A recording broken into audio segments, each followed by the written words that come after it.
ఋషులలో అహంకారం అనేది పెరిగింది, మనము దాన్ని రూపుమాపాలి అని చెప్పి మాట నిర్ణయం తీసుకుంటుంది, మనసులో అనుకుంటుంది. మనము ఋషుల యొక్క శక్తిని ఇలా దుర్వినియోగం చేస్తున్నారే, వాళ్ళని మనం ఎలా కట్టడి చేయాలి అని నిర్ణయం తీసుకుంటుంది. అంతలో ఇది గమనించిన జనక మహారాజు అనుకుంటాడు, గ్రామ సభలను ఏర్పాటు చేయాలి అని. గ్రామ సభలు అంటే గ్రామాలలో ఒక నాయకుడిని ఎన్నుకోవాలి. ఆ నాయకుడు ప్రజలకు సమస్య వచ్చిందంటే ఆ నాయకుడే సమస్యను తీర్చాలి. ఆ నాయకుడు వల్ల కాలేదు అంటే రాజ్యంలోని మంత్రులు ఆ సమస్యను తీరుస్తారు. ఒకవేళ ఆ మంత్రులు కూడా ఆ సమస్యను తీర్చలేకపోతే ఆ రాజ్యంలోని రాజు సమస్యను తీరుస్తాడు. ఆ రాజు వల్ల కూడా కాకపోతే ఋషుల సమక్షంలో ఆ సమస్యను తీర్చాలి.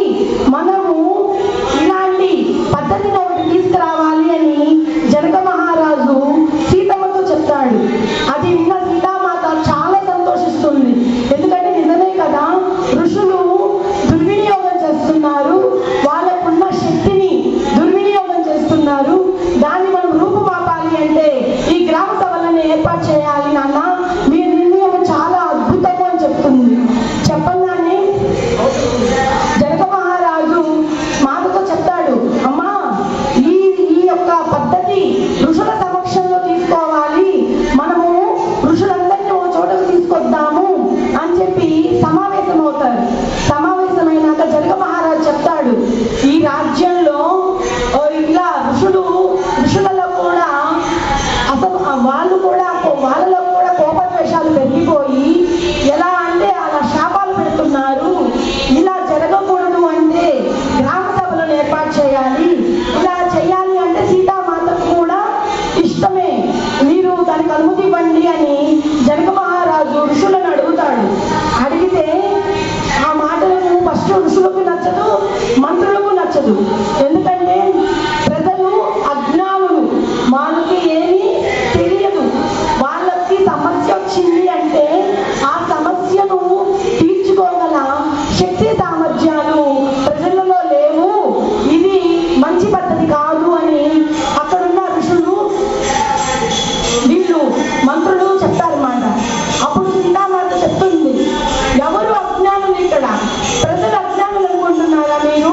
ప్రజలు ఏమి అజ్ఞానులు కాదు, వాళ్ళలో కూడా ఎంతో గొప్ప శక్తి సామర్థ్యం ఉంది.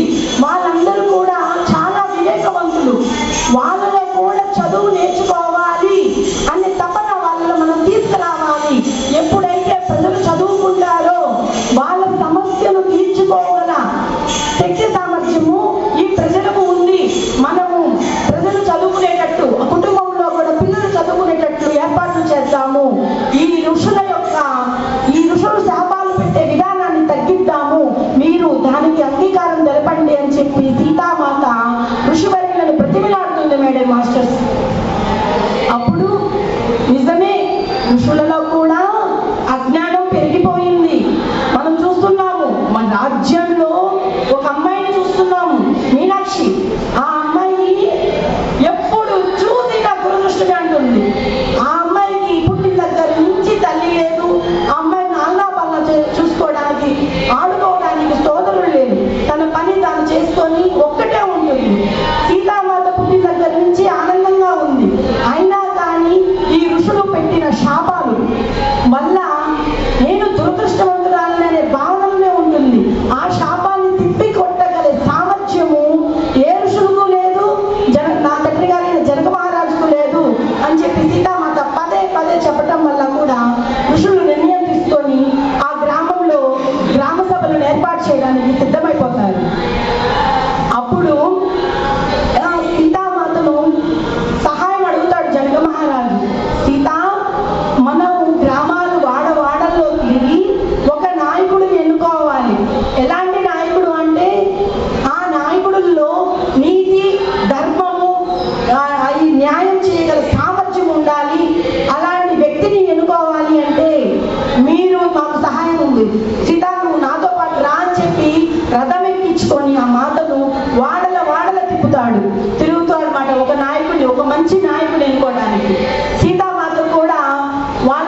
ఎవరికైతే ఉందో వాళ్ళని ఎంపిక చేయడంలో ఈ తండ్రి గారైన జనక మహారాజుకు సీతామాత సహాయం చేస్తుంది మేడం మాస్టర్స్. ఇది చూసిన అంత ప్రజలందరూ అనుకుంటారు సీతామాతయే మనకు మహారాణి అవుతుంది. ఎందుకంటే మనకు వ్యవసాయం చేయడంలో మెలకువలు నేర్పుతుంది. ఏదైనా రోగం వచ్చిందంటే ఔషధ గుణాలున్న మొక్కల గురించి వివరిస్తుంది. అంతేనా, మన ప్రజలు కూడా అజ్ఞానులు కాదు, వీళ్ళు కూడా జ్ఞానవంతులు అని చెప్పి మన ప్రజల్లో కూడా నాయకుని ఎంపిక చేయడంలో ఆ తల్లి ఎంతో కృషి చేసింది. మనకు జనక మహారాజు తరువాత మహారాణి సీతయ్యే అని చెప్పి ప్రజలందరూ అనుకుంటారు. అది చూసిన జనక మహారాజు అయ్యో వీళ్ళల్లో ఈ భావన ఉందే, సీతామాతకు వివాహం చేయడానికి సన్నాహాలు జరుగుతున్నాయి, నేనేమన్నా ప్రజలకు అన్యాయం చేస్తున్నానా అని చెప్పి మనసులో బాధపడుతూ జనక మహారాజు సునియన దగ్గరికి వచ్చాడు. చెప్తాడు జరిగిందంతా. నేను ఇలా గ్రామ సభలోకి వెళ్తే ప్రజలందరూ సీతయ్యే మహారాణి అనుకుంటున్నారు అని అంటాడు. అవును నిజమే కదా, మీరు ఇంతటి గొప్ప విద్యను నేర్పింది, మీ తరువాత రాజ్యం పరిపాలించేది మన తల్లి సీతయ్యే అనే కదా, ఇంత గొప్పటి విద్యను నేర్పారని అంటే ఆ తండ్రి జనక మహారాజు కూడా చెప్తాడు మేడం మాస్టర్స్, లేదు నేను నేర్పింది ఈ విద్యను మన మిథిలా రాజ్యానికే కాదు, ఆవిడ ఎక్కడికైతే వెళ్తుందో అక్కడ ప్రజలందరికీ కూడా ఈ జ్ఞానాన్ని పంచడానికి నేను నేర్పాను. సీతామాత మిథిలా రాజ్యానికి సొంతం కాదు అని చెప్తాడు. మరి ఈ మహాదేవుని విల్లు ఎక్కుపెట్టడము అనేది మీరు ఎందుకు తీసుకొచ్చారు అని కూడా సునియన మాత అడుగుతుంది. ఈ మహాదేవుని విల్లు అనేది పరశురాముడు మా యొక్క జనక మహారాజు దాతలకు బహుమానంగా ఇచ్చారు. ఎందుకంటే పరశురాముడు ఆయన ఈ మహావిష్ణువు అవతారంలో 6వ అవతారం. ఈయనకు క్షత్రియ రాజులు పదే యుద్ధాలు చేస్తున్నారు. ఎందుకంటే వాళ్ళల్లో రాజ్యాలను విస్తరించాలి అనే కోరిక పెరిగిపోయి విపరీతంగా యుద్ధాలు చేస్తున్నారు. ఈ యుద్ధం చేయడం వలన ఆస్తి నష్టము, జన నష్టము జరుగుతుంది. ఇలా జరగకుండా ఉండాలి అంటే నేను తపస్సు చేసి, అంటే పరశురాముడు తపస్సు చేసి ఆ శివుడిని మెప్పించి ఆ మహాదేవుని ఇల్లుని పొందాలి అని చెప్పి ఆయన నిగూఢమైన ధ్యానం చేసి ఆ మహాదేవుని విల్లు పొందుతాడు మేడం మాస్టర్స్. ఆ విల్లు సహాయంతో క్షత్రియ రాజ్యంలో ఉన్న క్షత్రియులు ఎవరికైతే ఈ యొక్క రాజ్యాలను విస్తరించాలని కోరిక ఉందో ఆ రాజ్యాల మీద దండయాత్రలను చేసి వాళ్ళకి రాజ్యాల మీద దండయాత్ర చేసి ఆ రాజ్యాలన్నీ ఈయనే ఆక్రమించుకుంటాడు అన్నమాట. ఇంకా ఆ పరశురాముని భూమి మీద ఉండే కాలం అంతరించినాక, ఇంకా ఈ భూమి మీద నుంచి నేను వెళ్ళిపోతున్నాను అన్నాక ఈ విల్లు ఎవరి చేతిలోనైనా పడితే ఆ రాజులు మళ్ళీ విధ్వంసం చేస్తారు, మళ్ళీ యుద్ధాలు చేస్తారు. ఇలా చేయకుండా ఉండాలి అంటే ఈ విల్లుని భూమాత పట్ల ఎవరికైతే ప్రేమ ఉంటుందో, భూమాతను ఎవరైతే ఇష్టపడతారో ఈ విల్లును నేను వాళ్ళకు బహుమానం చేస్తే ఈ మహాదేవుని విల్లుని ఎవరైతే పూజిస్తారో ఆ కుటుంబానికి నేను విల్లుని బహుకరణగా ఇవ్వాలి అని చెప్పి ఆ పరశురాముడు జనక మహారాజు పూర్వీకులకు బహుమతిగా ఇస్తాడు మేడం మాస్టర్స్. అలా జరిగింది ఈ మహాదేవుని విల్లు. ఈ తల్లి సీతమ్మ తల్లి పుట్టుకతోనే ఆ మహాదేవుని విల్లుని సునాయాసంగా పైకెత్తగలుగుతుంది. ఈ తల్లిని పెళ్లి చేసుకునే వాళ్ళు కూడా ఆమెకు తగ్గ శక్తి సామర్థ్యాలు ఉండాలి. అందుకే మేము ఈ మహాదేవుని విల్లు ఎవరైతే విల్లు ఎక్కువ పెడతారో వాళ్ళకే ఇచ్చి వివాహం జరిపించడం అనేది మహాదేవుని ఇచ్చ ప్రకారమే జరుగుతుంది.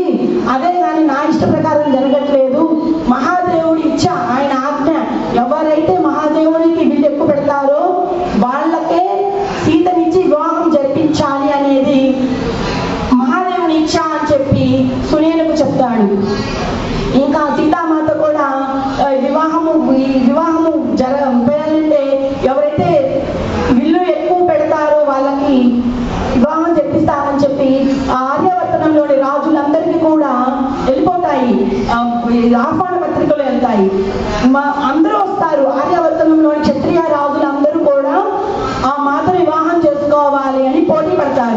వాళ్ళందరికీ కూడా అతిథి సత్కారాలు వాళ్ళ రాజభవన గదులు కేటాయిస్తూ సునీనమాత బిజీగా ఉంటుంది.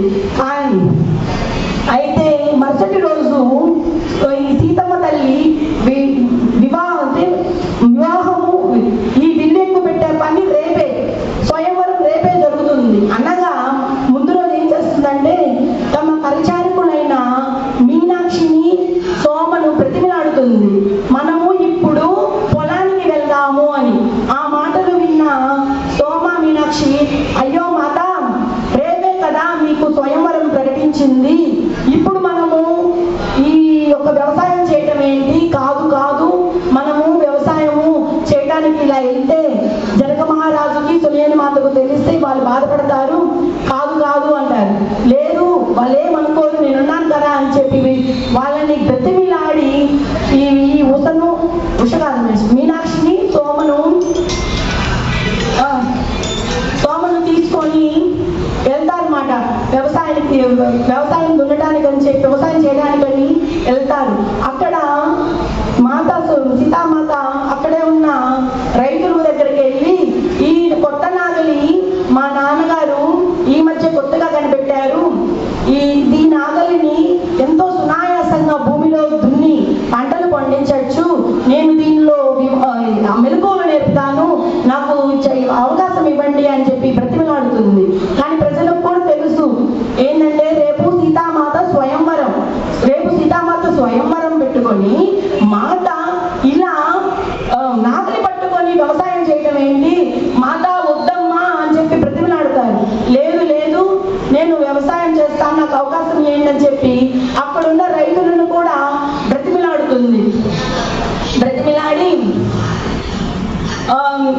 నాగలిని ఎంతో సునాయాసంగా వ్యవసాయం భూమి మీద పెట్టి దున్నుతుంది మాట.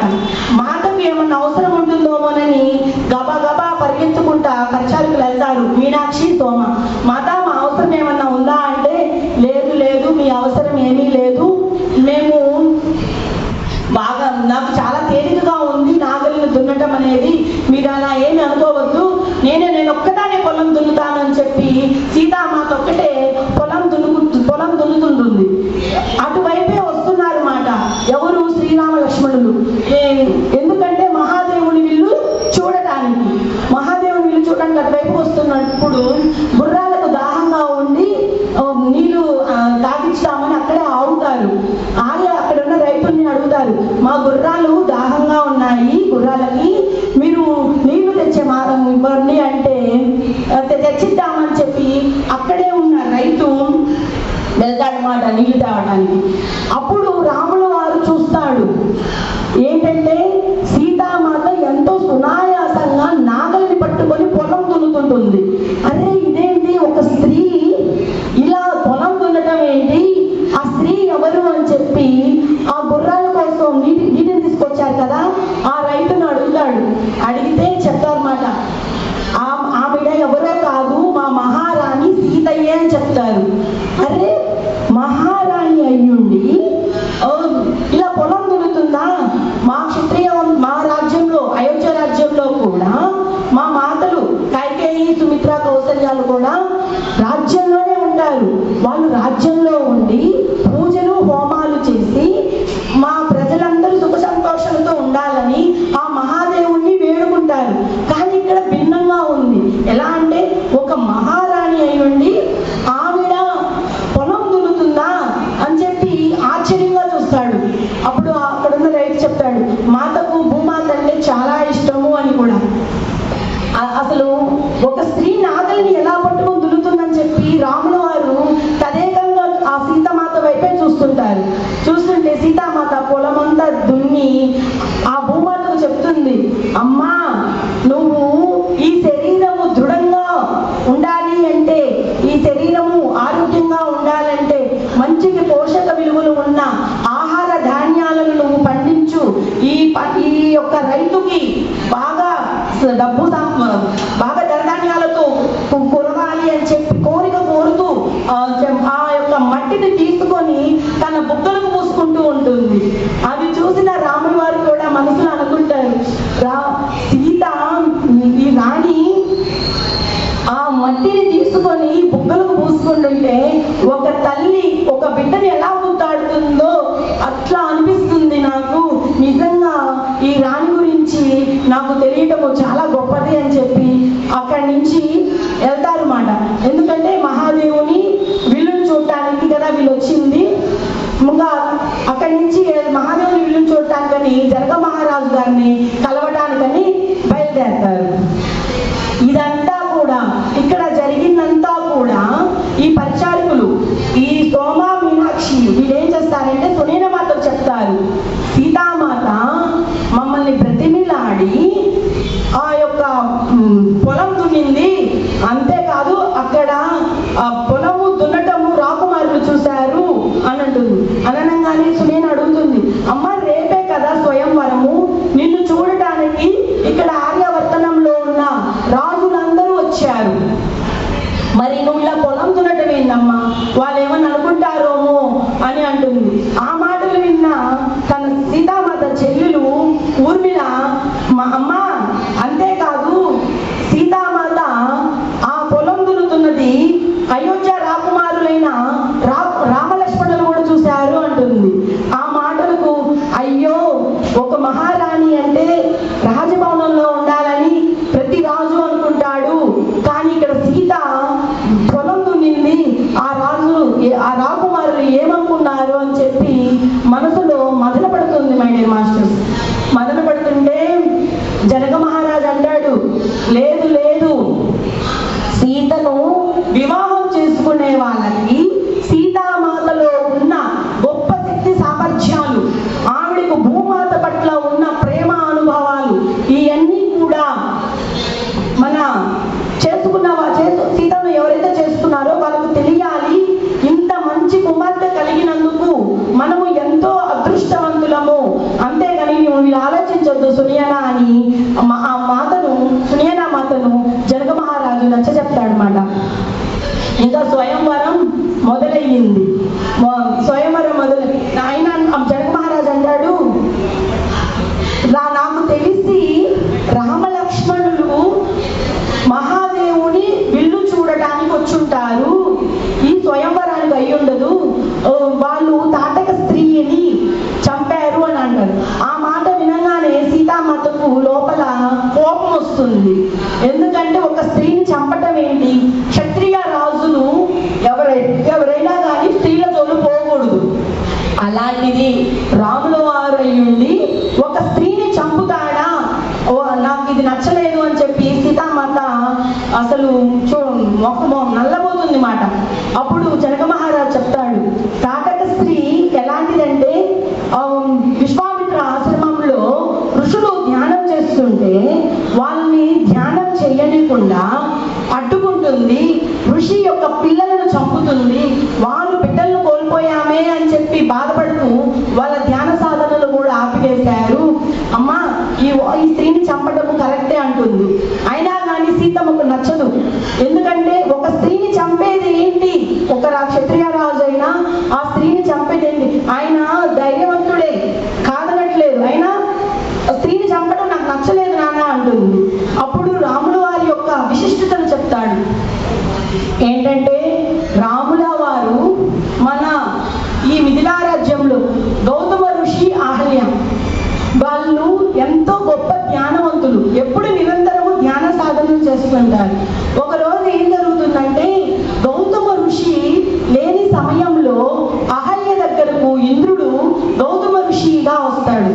అది చూసిన గౌతమ ఋషి ఈ అహల్య తప్పు చేసిందోమోనని శపిస్తాడు, రాయిగా మారిపోమని. ఆ శాపాన్ని తిప్పికొట్టగలిగే శక్తి ఋషులలో ఎవ్వరికీ లేదు, ఆవిడెప్పుడు రాయిలాగే మారిపోయి ఉంది. అలాంటిది ఈ రాముల వారే ఎంతో ధైర్యం తెచ్చుకొని ఒక మాటను ఈ భూమి మీదకు తీసుకురావాలి, ఈమె కూడా ఈ శాపం తగలకూడదు అని చెప్పి ఆ మాట దగ్గరికి వెళ్ళి శాప విమోచనం చేస్తాడు అని చెప్తుంది మాట. ఆ మాటలకి అవునా, నిజంగా రాముల్లో అంత గొప్ప విషయం ఉందా, ఇప్పుడు ఋషులు శాపం పెట్టారు అంటే ఆ శాపాన్ని తిప్పి కొట్టగలే శక్తి ఋషివర్యులు ఎవరికీ లేదు, అలాంటిది రాముల వారికి ఆ శక్తి ఉందా, ఆ శాపాన్ని తిప్పికొట్టే నుంచి మనిషిగా మారిందా? అంత శక్తి సామర్థ్యాలు రాముల్లో ఉన్నాయా? అయితే నువ్వు చెప్పినట్టు రాముల వారిలో కూడా ఎంతో గొప్ప శక్తి సామర్థ్యాలు ఉన్నాయి నాన్న అని చెప్పి అప్పుడు నవ్వుతుంది మాట. అప్పుడు జనక మహారాజు కూడా అనుకుంటాడు, అమ్మయ్య సీతకు రాముని పట్ల ద్వేషం లేదు అని జనక మహారాజు అనుకుంటాడు. అయితే స్వయంవరము ఈ అందరూ క్షత్రియ వంశంలోని ఆర్యావర్తనంలోని రాజులందరూ వస్తారు కదా, ఆ మహాదేవుని విల్లు ఎక్కువ పెట్టడానికి అందరూ ప్రయత్నిస్తారు, ఎవరు ఎక్కువ పెట్టలేకపోతారు. రావణాసురుడు కూడా వస్తాడు.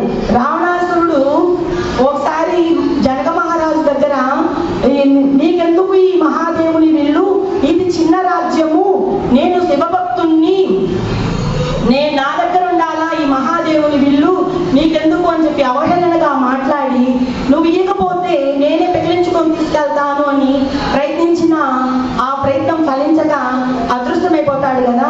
ఇప్పుడు ఆహ్వాన పత్రిక అందుతుంది. అది అంది ఇప్పుడు ఆయనలో ఇంకా ఆ విల్లుని ఎట్టయినా కానీ, ఆ మహాదేవుని విల్లుని ఎట్టయినా కానీ వశం చేసుకోవాలి అని అప్పటి నుంచి ఇప్పటి దాకా కూడా ధ్యాన సాధనలు కొనసాగిస్తాడు. ఎంతో తపస్సు శక్తిని కూడబెట్టుకొని ఆ స్వయంవరానికి వస్తాడు రావణుడు వచ్చి, ఇప్పుడు నేను ఎంతో శక్తి సామర్థ్యాలు పొందాను, అది ఎటువంటి శక్తి అంటే ఈ భూమి మీద వర్షాలే పడనీయకుండా చేస్తున్నాను, ఋషులను ధ్యానాలు చేయకుండా రాక్షసుల చేత యుద్ధాలే చేపిస్తున్నాను, అంత శక్తి నేను సంపాదించగలిగాను, ఈ మహాదేవుని విల్లుని అవలీలగా నేను తీసుకొని వస్తాను అని చెప్పి రావణాసురుడు అహంకారంగా వస్తాడు ఆ మిథిలా రాజ్యానికి. వచ్చి ఎంతో మంది క్షత్రియ రాజులు ఆ విల్లుని ఎత్తలేక ఓడిపోతుంటారు కదా. ఇంకా ఈయనకు అహంకారం మాట, మీ వల్ల ఎవరి వల్ల కాదు, నేనే ఈ యొక్క విల్లుని ఎత్తగలను అని చెప్పి ఆ విల్లుని ఎక్కబెడుతుంటే తనకు ఆ శక్తి సామర్థ్యం సరిపోవన్నమాట. అప్పుడు కూడా అవమానంతో పారిపోతాడు. అసలు ఆ విల్లును పట్టుకుంటుంటేనే ఈ సునియలకు జనక మహారాజు కూడా లోపల భయం, అమ్మో ఈ రావణాసురుడు ఇంకా శక్తిని కూడబెట్టుకొని వచ్చాడు, ఎక్కడ ఈ విల్లును ఎక్కువ పెడతాడో, ఎక్కడ మన సీతమ్మను ఈ రావణాసురుడికి ఇవ్వాల్సి వస్తుందో అని చెప్పి ఈ యొక్క జనక మహారాజు సునియన మాతలు కూడా లోపల భయపడతారు. కానీ విల్లు ఎక్కువ పెట్టలేకపోతాడు అనమాట. ఇంకా అక్కడ అవమాన భారంతో ఇంకా అదృష్టమైపోతాడు. ఇంకా రాముడి వంతు వస్తుంది. రాముడు మహాదేవుని విల్లు చూడడానికి వచ్చాడు. కానీ ఇక్కడ పోటీ జరుగుతుంది. ఎలాంటి పోటీ అంటే మహాదేవుని విల్లు ఎవరైతే ఎక్కువ పెడతారో వాళ్ళకి సీతనిచ్చి వివాహం జరిపిస్తాను అని. ఇంకా సునాయాసంగా ఆ దేవుని విల్లును చూడంగానే శ్రీరాముల వారు ఆ మహాదేవుని విల్లు దగ్గరకు వచ్చి నమస్కారం చేసి ప్రదక్షిణలు చేసి ఎంతో సునాయాసంగా ఆ మహాదేవుని విల్లు ఎక్కువ పెడతాడు మేడం మాస్టర్స్. ఇంకా అమ్మయ్య రాముల వారే ఈ శివధనుసు విల్లు ఎక్కువ పెట్టారు, ఈ రాముల వారిలోనే ఎంతో ప్రేమ కరుణ కటాక్షం ఉంది, ఈ రాముల వారిలో ఎలాంటి గుణాలు ఉన్నాయో అవే గుణాలు మన సీతలో ఉన్నాయి, మనము రాముల వారికి ఈ సీతామాతనిచ్చి వివాహం జరిపించాలి అని ప్రకటనలు చేస్తారు. కానీ రాముల వారు ఒప్పుకోరు. ఎందుకంటే ఒక స్త్రీని వివాహం చేసుకోవాలి అంటే ఒక విల్లు ఎక్కువ పెట్టడమే కాదు, ఆ స్త్రీ యొక్క మనోభావాలు, ఆమె నచ్చాలి ఆ పురుషుడిని, ఆమెకు ఆ పురుషుడు నచ్చితేనే వివాహం జరుగుతుందే కానీ విల్లు ఎక్కువ పెట్టడం అనేది కాదు. నేను రేపు వచ్చి సీత యొక్క ఇష్ట ప్రకారమే, సీత అనుమతి ఇస్తేనే నేను ఈమెను వివాహం చేసుకుంటాను అని చెప్పి అక్కడి నుంచి రాముల వారు వెళ్ళిపోతారు. మరుసటి రోజు సీత అనుమతి కోసం వస్తారు. సునీత కూడా చెప్తుంది భోజనానికి రండి అని. అప్పుడు భోజనానికి రాముల వారు లక్ష్మణుల వారు వచ్చినప్పుడు జనక మహారాజు అడుగుతారు, మీరు యాదృచ్ఛికంగా వచ్చారు కదా, మీరు ఇక్కడికి ఈ స్వయంవరానికి కాదు కదా అంటే, అవును నిజమే, నేను స్వయంవరానికి కాదు వచ్చింది, ఇక్కడ మహాదేవుని విల్లు చూడటానికని వచ్చాను, కానీ ఇక్కడ స్వయంవరము జరుగుతుంది, నేను అనుకోకుండా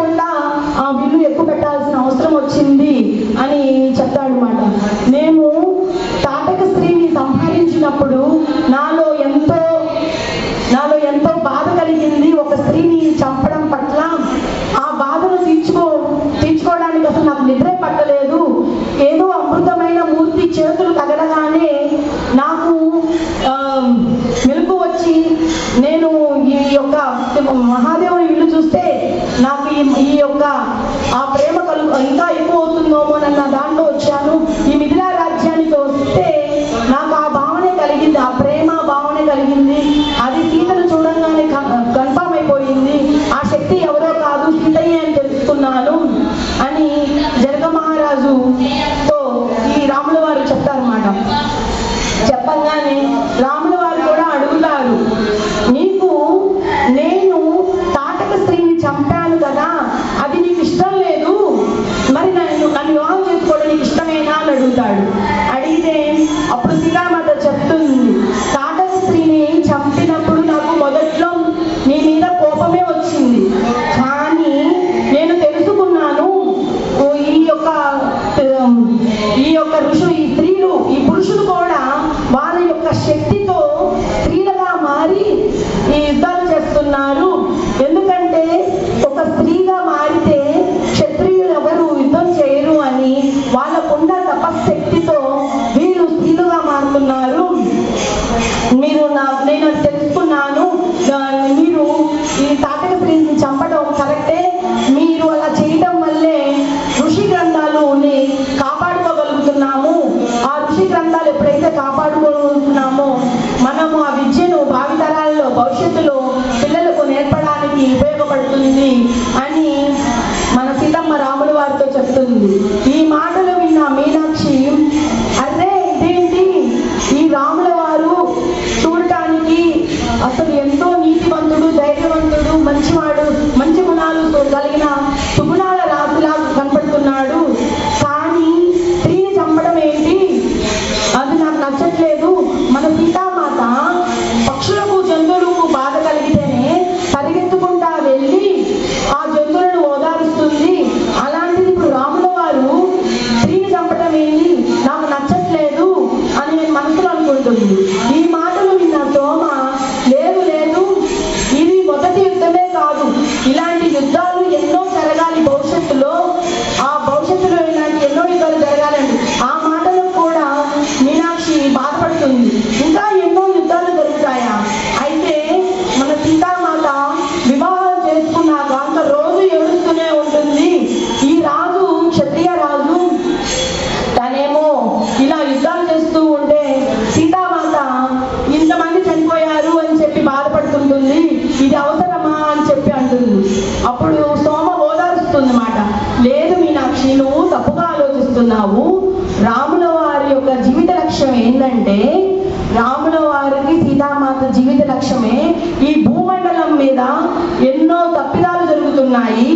ఇవి యొక్క రాక్షసులు ఈ ఋషులను, ఈ ఋషి గ్రంథాలను ఇలా ఎవరికి తెలియకుండా చేస్తున్నారు, ఈ ఋషి పిల్లలను కూడా చంపేస్తున్నారు. వాళ్ళని అంతరించాలి అంటే రాముల వారు సీతామాత యొక్క ప్రేమతోనే అలాంటి యుద్ధాలు జరుగుతాయి, నువ్వు తప్పుగా ఆలోచిస్తున్నావు, నువ్వు ధైర్యంగా ఉండు అని చెప్పి సోమ మీనాక్షికి చెప్తుంది మాట. ఇంకా సరే అని చెప్పి ఈ రాముల వారికి కూడా, సీతమ్మకు కూడా రాముల వారంటే అంతే ఇష్టము, రాముల వారంటే కూడా సీతామాతకి అంతే ఇష్టం మాట. వాళ్ళిద్దరు అభిప్రాయాలు కూడా ఒకటే, ఏంటంటే ఈ భూమాతను రక్షించాలి అని. అప్పుడు ఇంకా స్వయంవరం ముగిసింది కదా, ఈయనకి వివాహం జరగాలి కదా, ఈ వివాహము జరగాలి అని ఈ దశరథ మహారాజుకి ఆహ్వానం చెప్తారు. ఏమని అంటే, ఇలా రాజకుమారులు వచ్చారు, ఈ విల్లును ఎక్కువ పెట్టారు, సీతామాతతో వివాహం జరిపించాలి, మీరు రండి అంటే దశరథ మహారాజు ఎంతో సంతోషిస్తాడు. ఆయనకు తెలుసు సీతామాత అంటే చాలా ఇష్టము, ఆవిడ ఎక్కడ ఉంటే పంటలు అంత బాగా పండుతాయి, ఆ రాజ్యంలో సీతను ఒక రాణిలా కాదు, ఒక కూతురులాగా చూసుకుంటారు, ఒక మాతలాగా కొలుస్తారు, ఆవిడ ఎక్కడుంటే అక్కడ పంటలు బాగా పండుతాయి, వర్షాలు బాగా పండుతాయి, ఈ సీతామాత మన రాజ్యానికి వస్తే మన రాజ్యం అంతా కూడా సస్యశ్యామలం అవుతుంది అని చెప్పి తన భార్యలైన కౌశల్య, కైకేయి, సుమిత్రులకు చెప్తారు. ఈ మాటలు విన్న వాళ్ళు కూడా చాలా సంతోషిస్తారు. నేను వెళ్ళి మన రాకుమారుణ్ణి, రాముడిని, సీతను వివాహం జరిపించి ఇక్కడ తీసుకొని వస్తాను అని చెప్పి దశరథ మహారాజు కూడా లేఖ రాసి పంపిస్తారు.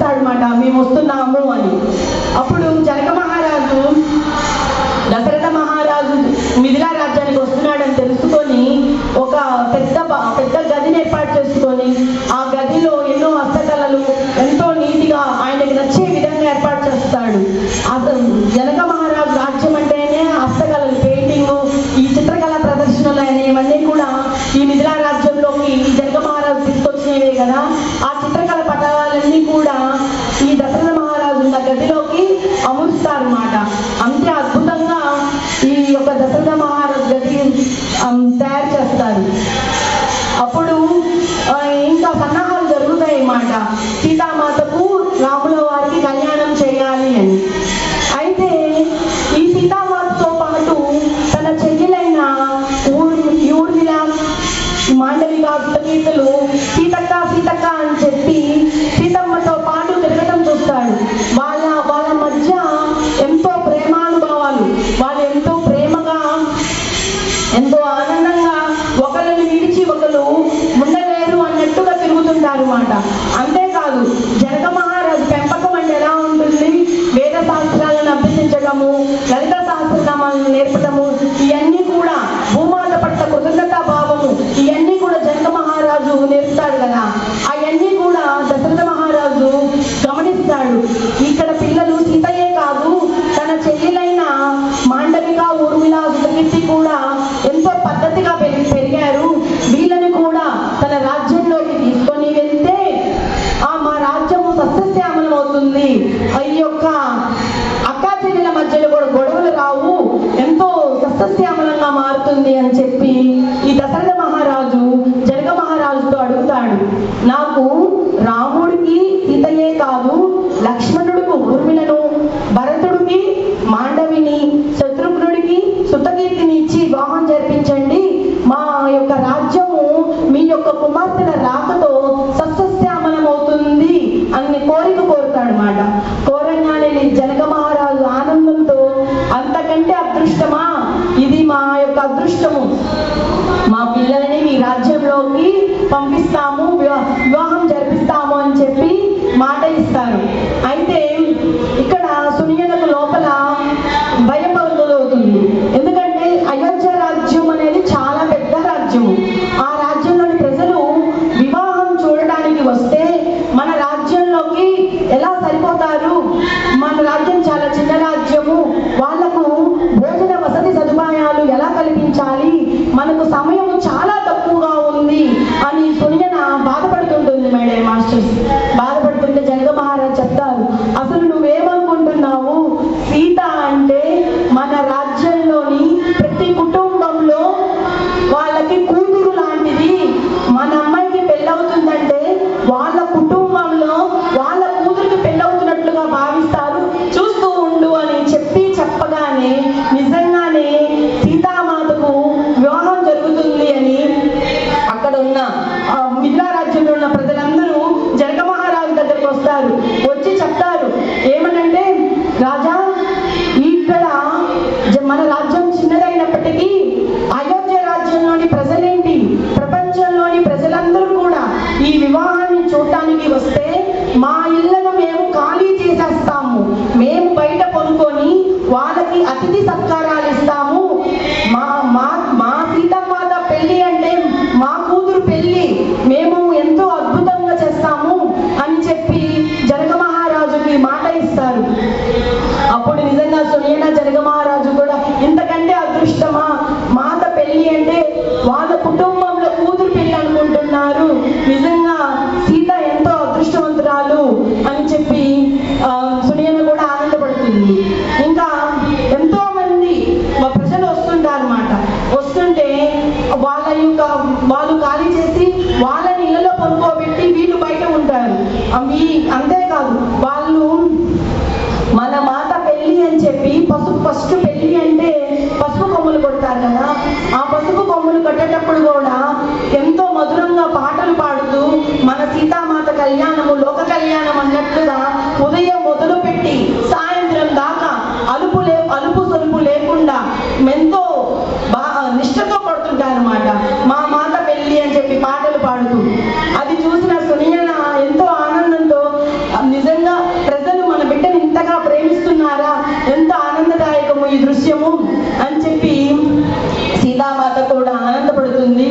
ఇంకా ఈ రాముల వారికి సీతమ్మను, లక్ష్మణుల వారికి ఊర్మిళను, భరతుడిని మాండవికి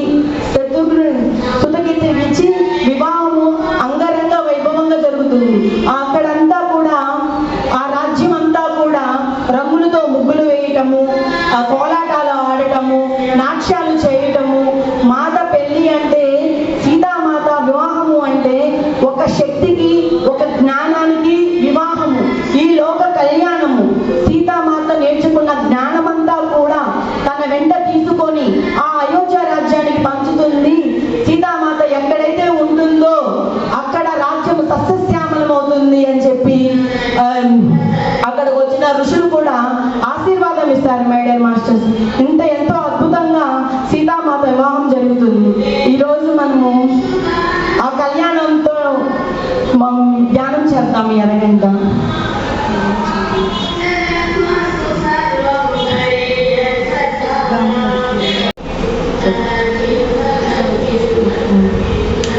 సీతామాత వివాహానంతరము జనక మహారాజుకు, సునయనులకు ఆవిడను ఎమ్మటే అయోధ్య రాజ్యానికి పంపించడం ఇష్టం ఉండదు. అది గమనించిన దశరథ మహారాజు అయ్యో ఈయన బాధపడిపోతున్నాడు, ఆ మాతను మనతో పంపించడానికి మనము కొంత సమయం ఇద్దాము, ఆయనకు ఇష్టం వచ్చినప్పుడే మనము అయోధ్య రాజ్యానికి తీసుకొని వెళ్దాము అని చెప్తారన్నమాట. చెప్తే ఆ మాటలకు సంతోషించి జనక మహారాజు కృతజ్ఞతలు తెలుపుతాడు.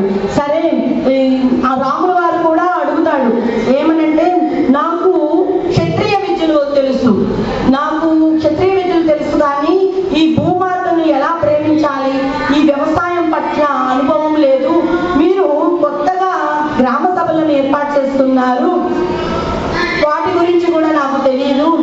మా రాజ్యంలోని ప్రజలకి ఈ భూమాత పట్ల కూడా ఎలా ప్రవర్తించాలో కూడా అంతగా తెలియదు. నేను ఇక్కడికి వచ్చినాకే, ఈ మిథిలా రాజ్యానికి వచ్చినాకే తెలుసుకున్నాను ఈ భూమాత పట్ల కృతజ్ఞత భావం ఉండాలి అని. నేను ఇక్కడ ఉన్నంత కాలం కూడా ఈ విద్యను, ఈ వ్యవసాయాన్ని, ఈ గ్రామ సభల విద్యను నేర్చుకుంటాను అని చెప్పి రాముల వారు అడిగితే, జనక మహారాజు రాముల వారిని తన రథం ఎక్కించుకొని సీతామాతకు ఎలాంటి అయితే జ్ఞానం ఇస్తాడో అలాంటి జ్ఞానమే రాముల వారికి నేర్పుతాడు మాట. చెప్తాడు రాముల వారికి, ఈ రథం ఎక్కించుకొని తీసుకొని వెళ్ళి గ్రామ సభలు అంటే మనము ఈ ఋషులలో ఇలా శాపాలు పెడుతున్నారు కదా, దీన్ని మనం తగ్గించాలి అంటే ఇలా గ్రామ సభలలో ఒక సరైన నాయకుడిని ఎంపిక చేసుకోవాలి, మనమే ఎన్నుకోవాలి. ఈ నాయకుడిని ఎలా ఉండాలి అంటే ఆ యొక్క నాయకుడిలో నీతి ధర్మము తెలిసిన వాడై ఉండాలి అని చెప్పి రాముల వారికి కూడా ఆ విద్యను నేర్పిస్తాడు. అంతేకాదు ఈ భూమాత పట్ల ప్రేమ మాట, ఈ జ్ఞానమంతా కూడా జనక మహారాజుకు పూర్వీకులు నేర్పుతారన్నమాట. ఈ భూమాతను ఇలానే వ్యవసాయం చేస్తే పంటలు బాగా పండుతాయి, మనము భూమాత పట్ల ఎప్పుడు కృతజ్ఞతా భావం కలగాలి. నేను కొత్తగా కనిపెట్టిన ఈ నాగళ్ళు కూడా ఊర్ధ్వలోకంలో, నా యొక్క తపస్థితితో ఊర్ధ్వలోకంలో దేవతలు చెబితే నేను ఈ భూమి మీదకు తీసుకురాగలిగాను. ఈ కొత్త రకపు నాగల్ని ఉపయోగించడం వల్ల పొలం కూడా దున్నటము చాలా సునాయాసంగా జరుగుతుంది అని చెప్పి సీతామాతకు ఎలాంటి విద్యనైతే నేర్పుతాడో అలాంటి విద్యనే మన రాముల వారికి ఈ జనక మహారాజు నేర్పుతాడు అన్నమాట. మీనాక్షిలో, సోమలో, ఉషలో, రోహణలో ఎంతో దుఃఖం పెరిగిపోతుంటుంది. ఎందుకంటే మాత ఇంకా వెళ్ళిపోతుంది, ఈ యొక్క మిథిలా రాజ్యాన్ని వదిలిపెట్టి వెళ్ళిపోతుంది అని చెప్పి దుఃఖపడుతుంటారు. అయితే సీతమ్మ వాళ్ళ దగ్గరకు వచ్చి చెప్తుంది మాట, నేను మీ దగ్గర ఒక మాట తీసుకోవాలి, మీరు నాతో పాటు అడవికి రండి అని చెప్పి ఉషని, రోహణని, సోమని, మీనాక్షిని వెంట పెట్టుకొని అడవిలోకి తీసుకెళ్తుంది. నాకు మీరు మాట ఇస్తారా అని అడుగుతుంది. మీనాక్షి అనుకుంటుంది, దురదృష్టవంతురాల్ని, ముసలిదాన్ని, నేను మాతకు మాట ఇవ్వటం ఏంటి అని చెప్పి మీనాక్షి గొలుగుతుంది మాట. మాతని గమనించి ఎన్నిసార్లు చెప్పాలి, నువ్వు దురదృష్టవంతురాలు కాదు అని, నువ్వు మళ్ళీ దురదృష్టవంతురాలివి అంటావేంటి, నాకు మీరు మాట ఇవ్వండి అని చెప్పి మళ్ళీ మాట అడుగుతుంది మాట. ఏంటంటే నాకు ఈ అడవిలో ప్రతి అణువు తెలుసు, ఈ వృక్షాలు, ఈ జంతువులు నాకు ఎంతో జ్ఞానాన్ని పంచాయి, నాకు ఎలాంటి మొక్కల్లో ఔషధ గుణాలు ఉన్నాయో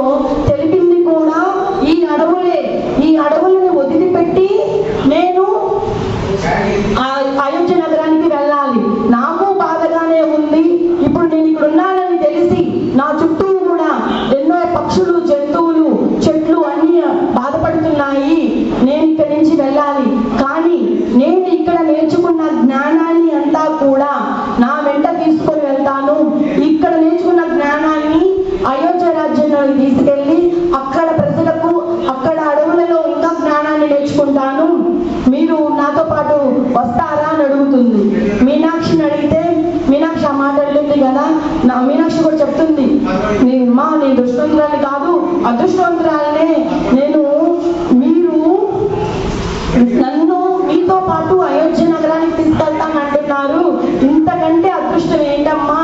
నేను మొన్నటి దాకా మీరు దురదృష్టవంతురాలని అనుకున్నాను. మీరు ఎప్పుడైతే వచ్చారో అప్పటి నుంచి సంతోషంగా ఉన్నాను. కానీ ఇప్పుడు వివాహం అయిపోయి వెళ్తున్నారు. మళ్ళీ నాలో ఆ భావన పెరిగింది దురదృష్టము అని. కానీ మీరు ఎప్పుడైతే మీతో పాటు నన్ను కూడా తీసుకెళ్తానన్నారో నాకు రెక్కలు వచ్చినట్లుగా ఎంతో సంతోషంగా ఉన్నానమ్మా. నేను సిద్ధమే అని చెప్తుంది. ఉషా రోహణని అడుగుతుంది. వాళ్ళు కూడా చెప్తారు. రోహణకి మేనల్లు మేనకోడలు ఉంటారు. రోహణని మళ్ళీ అడుగుతుంది సీతామాత, ఇక్కడ నుంచి నువ్వు అయోధ్య నగరానికి వచ్చినట్లయితే మళ్ళీ తిరిగి రావు. ఒకసారి నువ్వు ఆలోచించుకో. ఎందుకంటే అయోధ్య నగరం చాలా పెద్దది. అక్కడికి వచ్చినాక ఇక్కడ రావటం కుదరదు. నీకు మేనల్లు మేనకోడలు ఉన్నారు కదా, ఒకసారి ఆలోచించుకో అంటే రోహన్ అంటుంది, లేదు లేదు, నాకు మేనల్లు మేనకోడళ్ళు ఉన్నా నాకు నీతో పాటే ఉండటం ఇష్టం మాత, నేను నీతో పాటు వస్తాను అంటుంది. ఇంకా సోమకు కూడా ఎవరు లేరు. సోమ ఎక్కడి నుంచి వచ్చిందో ఎవరికి తెలియదు. కానీ సీతామాత మనస్సులో ఏముందో ఇట్టే పసిగట్టగలిగే శక్తి సామర్థ్యాలు ఈ సోమకు ఉన్నాయి మాట. మాత మీరు ఎక్కడుంటే అక్కడే నాకు సంతోషము, నేను వస్తాను మీతో పాటు అని చెప్పి ఈ సోమ కూడా చెప్తుంది. ఉష కూడా నేను కూడా అమ్మాత మీరు ఎక్కడుంటే అక్కడికే వస్తాను అని చెప్తే మాట చెప్తుంది మాట. వాళ్ళకి కృతజ్ఞతలు చెప్తుంది. నిజమే, మీరు నాతో పాటు రావడం నా అదృష్టము, నిజంగా మీకు రుణపడి ఉంటాను అని చెప్పి మీరు రేపొద్దున నేను ఈ మిథిలా రాజ్యాన్ని వదిలి అయోధ్య రాజ్యానికి వెళ్ళేటప్పుడు మీ వస్తువులు సామాన్లు సర్దుకొని సిద్ధంగా ఉండండి అని చెప్తుంది.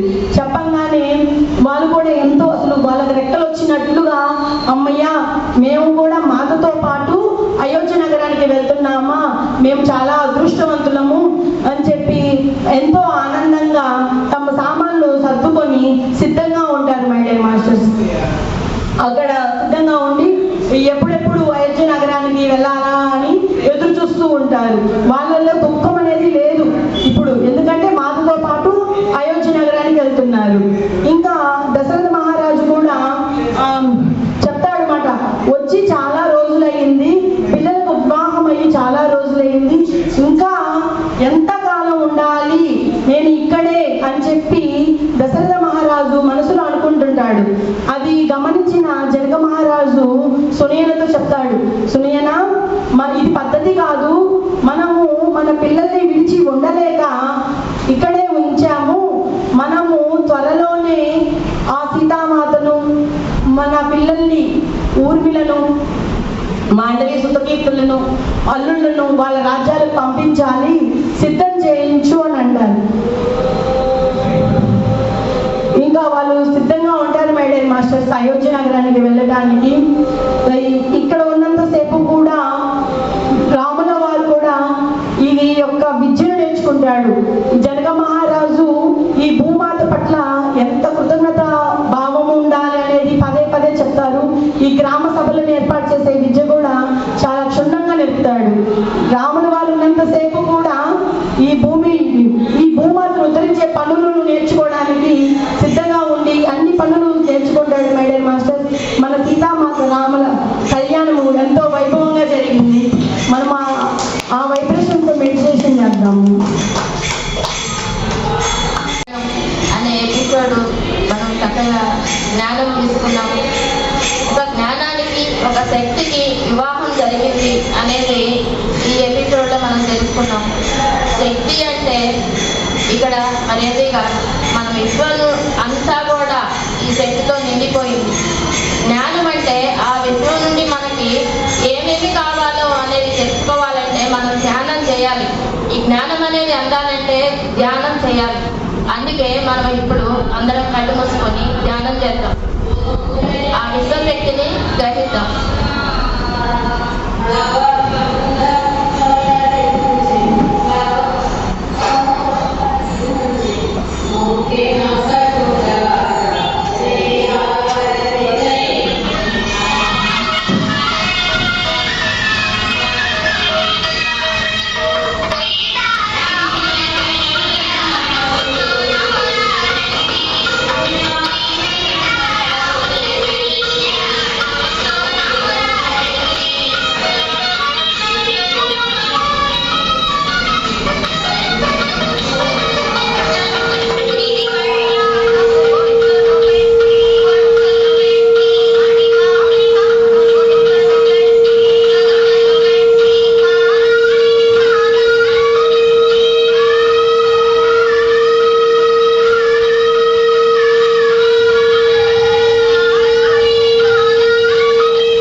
my dear masters.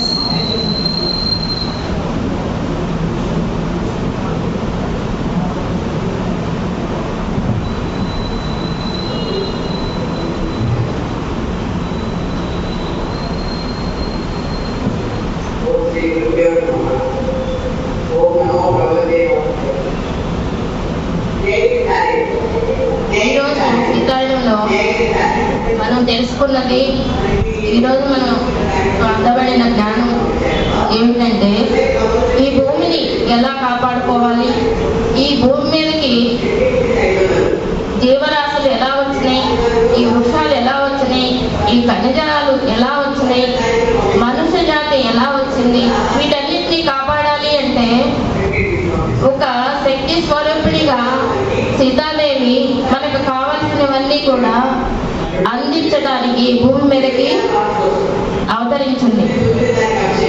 ఈ అవతరణ ఒక మానవ స్త్రీలాగే, ఒక శక్తి స్వరూపిణి అయినా కూడా ఒక మానవ స్త్రీలాగే ఉంటూ అందరితో కలిసి మెలిసి ఉంటూ తను చెప్పాల్సిన జ్ఞానాన్ని అందరికీ అందిస్తూ ఇలా జీవించాలి, ఇలా వృక్షాన్ని కాపాడాలి, ఇలా మీ తోటి జీవుల్ని కాపాడాలి, అవి కూడా మీ తోటి సహోదరులే అని తెలుసుకొని వాటికి కావాల్సినవన్నీ కూడా మనము అందించాలి అనే ఒక జ్ఞానాన్ని ప్రజలందరికీ అందించాలి అనే గొప్ప సంకల్పంతో మానవతామూర్తిగా భూమాతకి అవతరించింది. అది మనం చేసుకున్న అదృష్టంగా భావించాలి.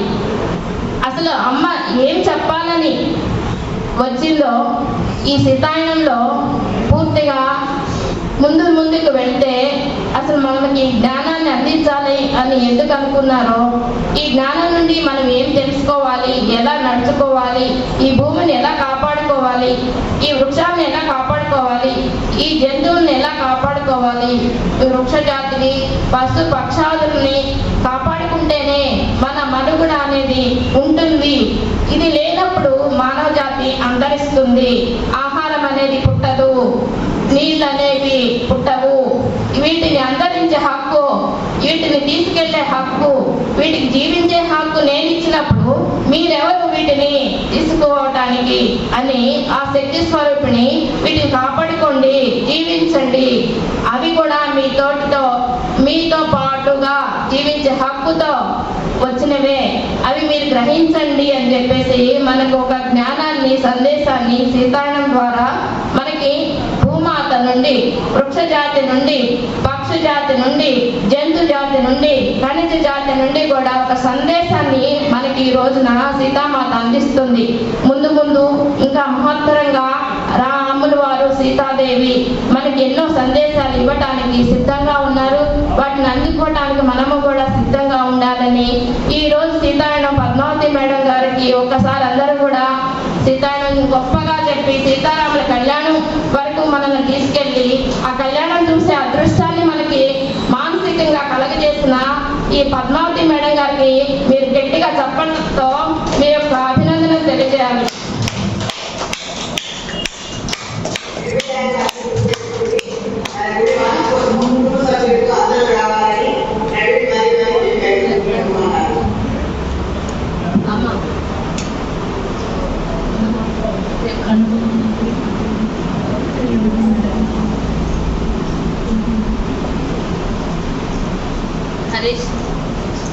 హరీష్ ఏదన్నా ఒక మాట చెప్పాలని అమ్మ అడుగుతున్నాను.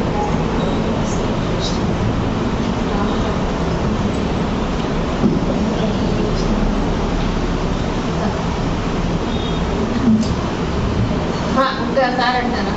ఒక్క మాట చెప్పు, నీకున్న అనుభవంలో ఒక్క మాట ఒక్క అనుభవం చెప్పండి సార్.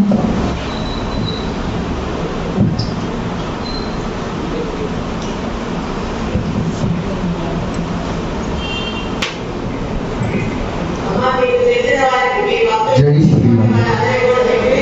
నా జీవితంలో గొప్ప అనుభవం శ్రీరాముడు. నా గొప్ప అనుభవం, నాకు చాలా ఇష్టమండి శ్రీరాములు వారంటే. Thank you.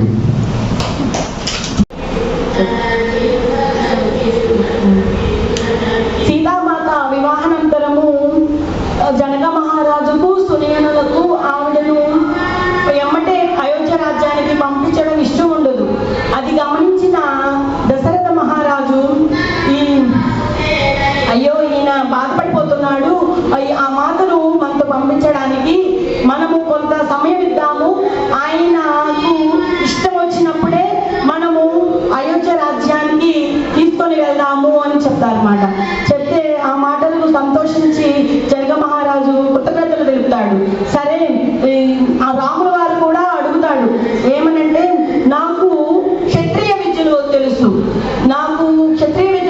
కానీ ఈ భూమాతను ఎలా ప్రేమించాలి, ఈ వ్యవసాయం పట్ల అనుభవం లేదు, మీరు కొత్తగా గ్రామ సభలను ఏర్పాటు చేస్తున్నారు, వాటి గురించి కూడా నాకు తెలియదు, మా రాజ్యంలోని ప్రజలకి ఈ భూమాత పట్ల కూడా ఎలా ప్రవర్తించాలో కూడా అంతగా తెలియదు, నేను ఇక్కడికి వచ్చినాకే, ఈ మిథిలా రాజ్యానికి వచ్చినాకే తెలుసుకున్నాను, ఈ భూమాత పట్ల కృతజ్ఞత భావం ఉండాలి అని నేను ఇక్కడ ఉన్నంత కాలం కూడా ఈ విద్యను, ఈ వ్యవసాయాన్ని, ఈ గ్రామ సభల విద్యను నేర్చుకుంటాను అని చెప్పి రాముల వారు అడిగితే, జనక మహారాజు రాముల వారిని తన రథం ఎక్కించుకొని సీతామాతకు ఎలాంటి అయితే జ్ఞానం ఇస్తాడో అలాంటి జ్ఞానమే రాముల వారికి నేర్పుతాడు మాట.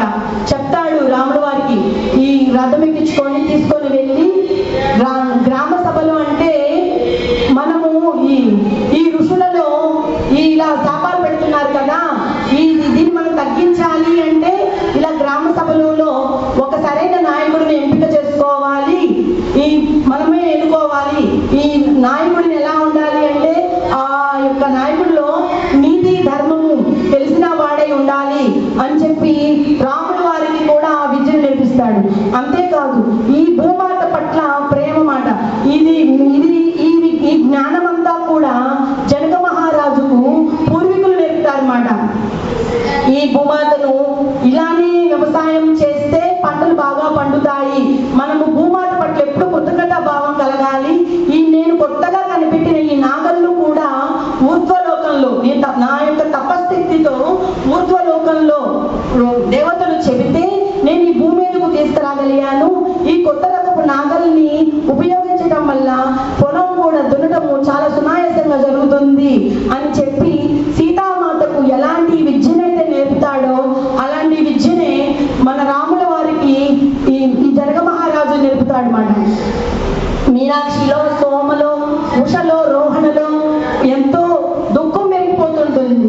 ఎందుకంటే మాత ఇంకా వెళ్ళిపోతుంది, ఈ యొక్క మిథిలా రాజ్యాన్ని వదిలిపెట్టి వెళ్ళిపోతుంది అని చెప్పి దుఃఖపడుతుంటారు. అయితే సీతమ్మ వాళ్ళ దగ్గరకు వచ్చి చెప్తుంది మాట, నేను మీ దగ్గర ఒక మాట తీసుకోవాలి, మీరు నాతో పాటు అడవికి రండి అని చెప్పి ఉషని, రోహణని, సోమని, మీనాక్షిని వెంట పెట్టుకొని అడవిలోకి తీసుకెళ్తుంది. నాకు మీరు మాట ఇస్తారా అని అడుగుతుంది. మీనాక్షి అనుకుంటుంది, దురదృష్టవంతురాల్ని, ముసలిదాన్ని, నేను మాతకు మాట ఇవ్వటం ఏంటి అని చెప్పి మీనాక్షి గొలుగుతుంది మాట. మాతని గమనించి, ఎన్నిసార్లు చెప్పాలి నువ్వు దురదృష్టవంతురాలు కాదు అని, నువ్వు మళ్ళీ దురదృష్టవంతురాలివి అంటావేంటి, నాకు మీరు మాట ఇవ్వండి అని చెప్పి మళ్ళీ మాట అడుగుతుంది మాట. ఏంటంటే నాకు ఈ అడవిలో ప్రతి అణువు తెలుసు, ఈ వృక్షాలు, ఈ జంతువులు నాకు ఎంతో జ్ఞానాన్ని పంచాయి, నాకు ఎలాంటి మొక్కల్లో ఔషధ గుణాలు ఉన్నాయో తెలిపింది కూడా ఈ అడవులే. ఈ అడవులను వదిలిపెట్టి నేను అయోధ్య నగరానికి వెళ్ళాలి, నాకు బాధగానే ఉంది, ఇప్పుడు నేను ఇక్కడ ఉన్నానని తెలిసి నా చుట్టూ కూడా ఎన్నో పక్షులు, జంతువులు, చెట్లు అన్ని బాధపడుతున్నాయి, నేను ఇక్కడి నుంచి వెళ్ళాలి, కానీ నేను ఇక్కడ నేర్చుకున్న జ్ఞానాన్ని అంతా కూడా నా వెంట తీసుకొని వెళ్తాను, ఇక్కడ నేర్చుకున్న జ్ఞానాన్ని అయోధ్య రాజ్యంలోకి తీసుకెళ్ళి అక్కడ ప్రజలకు, అక్కడ అడవులలో ఇంకా జ్ఞానాన్ని నేర్చుకుంటాను, మీరు నాతో పాటు వస్తారా అని అడుగుతుంది. మీనాక్షిని అడిగితే మీనాక్షి ఆ మాట అడిగింది కదా, మీనాక్షి కూడా చెప్తుంది, నేను దుష్టవంతురాలు కాదు, అదృష్టవంతురాలనే, నేను మీ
ఇట్టే పసిగట్టగలిగే శక్తి సామర్థ్యాలు ఈ సోమకున్నాయి మాట. మాత మీరు ఎక్కడుంటే అక్కడే నాకు సంతోషము, నేను వస్తాను మీతో పాటు అని చెప్పి ఈ సోమ కూడా చెప్తుంది. ఉష కూడా నేను కూడా మాత మీరు ఎక్కడుంటే అక్కడికే వస్తాను అని చెప్తే మాత చెప్తుంది మాట, వాళ్ళకి కృతజ్ఞతలు చెప్తుంది. నిజమే, మీరు నాతో పాటు రావడం నా అదృష్టము, నిజంగా మీకు రుణపడి ఉంటాను అని చెప్పి మీరు రేపొద్దున నేను ఈ మిథిలా రాజ్యాన్ని వదిలి అయోధ్య రాజ్యానికి వెళ్ళేటప్పుడు మీ వస్తువులు సామాన్లు సర్దుకొని సిద్ధంగా ఉండండి అని చెప్తుంది. చెప్పంగానే వాళ్ళు కూడా ఎంతో అసలు వాళ్ళకి రెక్కలు వచ్చినట్లుగా అమ్మయ్య మేము కూడా మాతతో పాటు అయోధ్య నగరానికి వెళ్తున్నామా, మేము చాలా అదృష్టవంతులము అని చెప్పి ఎంతో ఆనందంగా తమ సామాన్లు సర్దుకొని సిద్ధంగా ఉంటారు మై డియర్ మాస్టర్స్. అక్కడ సిద్ధంగా ఉండి ఎప్పుడెప్పుడు అయోధ్య నగరానికి వెళ్ళాలా అని ఎదురు చూస్తూ ఉంటారు. వాళ్ళల్లో దుఃఖం అనేది లేదు ఇప్పుడు, ఎందుకంటే మాతతో పాటు అయోధ్య నగరానికి వెళ్తున్నారు. ఇంకా దశరథ మహారాజు కూడా చెప్తాడు మాట, వచ్చి చాలా రోజులయ్యింది, పిల్లలకు వివాహం అయ్యి చాలా రోజులయ్యింది, ఇంకా ఎంతకాలం ఉండాలి నేను ఇక్కడే అని చెప్పి దశరథ మహారాజు మనసులో అనుకుంటుంటాడు. అది గమనించిన జనక మహారాజు సునయనతో చెప్తాడు, సునయన ఇది పద్ధతి కాదు, మనము మన పిల్లల్ని విడిచి ఉండలేక ఇక్కడే ఉంచాము, మనము త్వరలోనే ఆ సీతామాతను మన పిల్లల్ని ఊర్మిలను మాండవి సుతకీర్తులను అల్లుళ్ళను వాళ్ళ రాజ్యాలకు పంపించాలి, సిద్ధం చేయించు అని అంటారు. ఇంకా వాళ్ళు సిద్ధంగా ఉంటారు మై డియర్ మాస్టర్స్ అయోధ్య నగరానికి వెళ్ళడానికి. ఇక్కడ ఉన్నంతసేపు కూడా రాముల వారు కూడా ఇది యొక్క విద్యను నేర్చుకుంటాడు. జనక మహారాజు ఈ భూమాత పట్ల ఎంత కృతజ్ఞత భావము ఉండాలి అనేది పదే పదే చెప్తారు. ఈ గ్రామ సభలను ఏర్పాటు చేసే విద్య కూడా చాలా క్షుణ్ణంగా నేర్పుతాడు. రాముల వారు ఉన్నంతసేపు కూడా ఈ భూమాతను ఉద్ధరించే పనులను నేర్చుకోవడానికి సిద్ధంగా ఉండి అన్ని పనులు నేర్చుకుంటాడు మై డియర్ మాస్టర్. మన సీతామాత రాముల అనే ఎపిసోడ్ మనం చక్కగా జ్ఞానం తీసుకున్నాము. ఒక జ్ఞానానికి ఒక శక్తికి వివాహం జరిగింది అనేది ఈ ఎపిసోడ్లో మనం తెలుసుకున్నాం. శక్తి అంటే ఇక్కడ మరేది కాదు, మన విశ్వం అంతా కూడా ఈ శక్తితో నిండిపోయింది. జ్ఞానం అంటే ఆ విశ్వం నుండి మనకి ఏమేమి కావాలో అనేది తెలుసుకోవాలంటే మనం ధ్యానం చేయాలి. ఈ జ్ఞానం అనేది అందాలంటే ధ్యానం చేయాలి. అందుకే మనం ఇప్పుడు అందరం కళ్ళు మూసుకొని ధ్యానం చేద్దాం, ఆ విశ్వశక్తిని గ్రహిద్దాం.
చివరి 5 నిమిషం మై డియర్ మాస్టర్స్.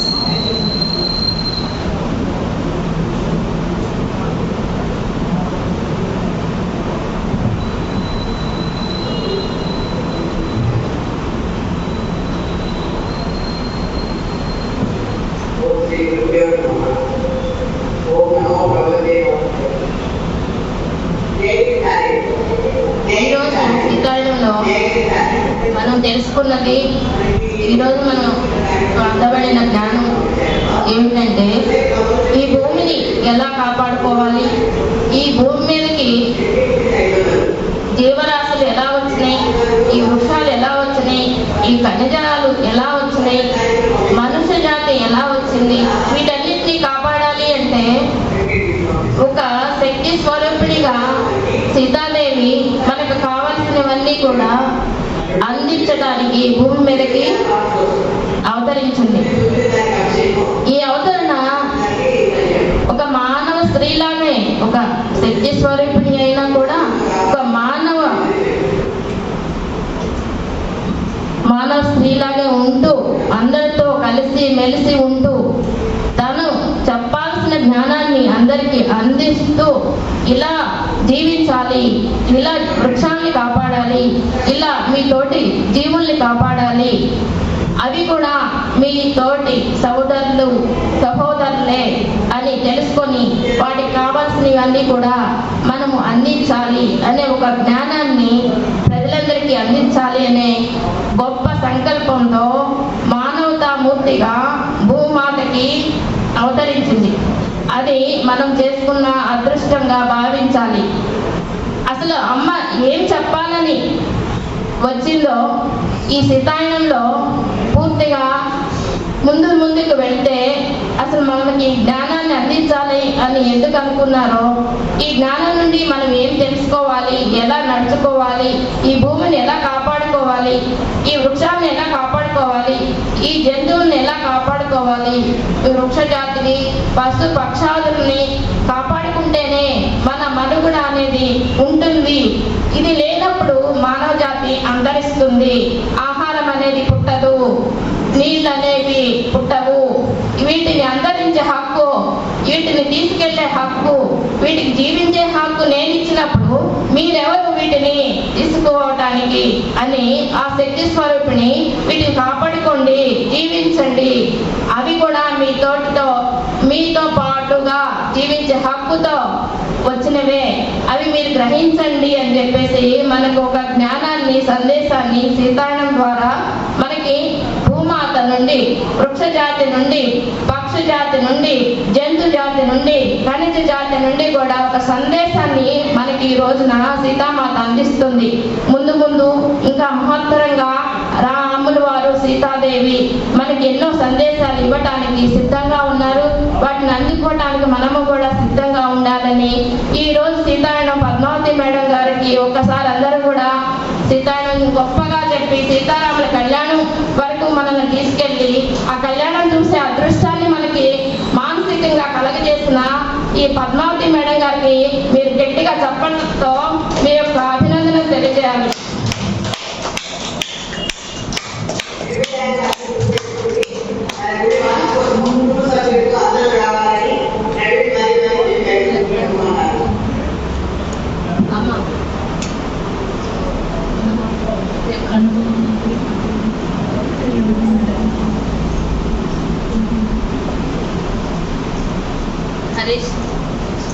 హరీష్ ఏదన్నా ఒక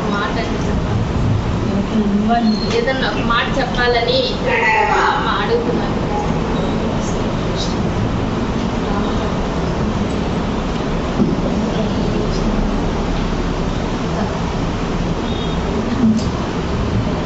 ఒక్కసారి అంటారా?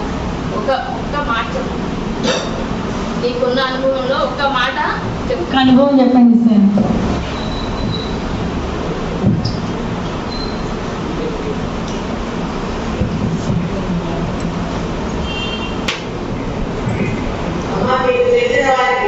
జై శ్రీరామ్. నా జీవితంలో గొప్ప అనుభవం శ్రీరాముడు. నా గొప్ప అనుభవం, నాకు చాలా ఇష్టమండి శ్రీరాములు వారంటే. Thank you.